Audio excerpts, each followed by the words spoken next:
É bom começar o dia contigo olhando para a Palavra de Deus. É um bem começar do dia, o sol ainda não nasceu, estou aqui na cidade do Porto, são 7 horas da manhã, mas olhemos para a Palavra de Deus. Jesus está a viver os últimos momentos da sua vida aqui nesta terra e está exatamente na altura da Páscoa. Então ele pede aos seus discípulos que preparem um lugar para celebrarem a Páscoa.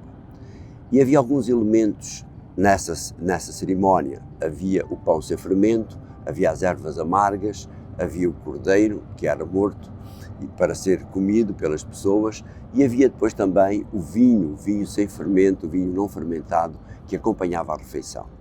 E agora Jesus vai começar a dar algumas instruções, a dar-nos algumas indicações também sobre aqueles elementos e sobre como esta festa deveria passar a ser celebrada depois da sua morte. Vê o que diz agora no verso 19 do capítulo 22 do Evangelho de Lucas.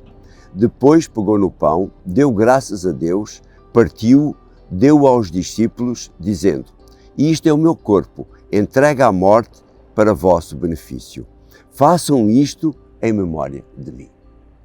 Jesus pega naquele pão e diz que aquele pão simboliza o seu corpo. Ou seja, o que é que isto quer dizer? Aquele pão era um pão sem fermento. E o fermento, conforme diz a palavra de Deus, é símbolo do pecado. E Jesus não tinha pecado. Por isso aquele pão podia ser comido. E agora ele parte aquele pão. Partindo aquele pão, ele significava isso, que ele iria morrer, que o seu corpo, por assim dizer, seria quebrado, embora nenhum dos seus ossos tivesse sido quebrado, mas significava que ele iria morrer. E que ele ia morrer pelos pecados da humanidade. Os pecados que eu cometi, os que tu cometeste, estavam agora sobre Jesus e ele iria morrer pelos nossos pecados. E depois ele faz a última recomendação: façam isto em memória de mim.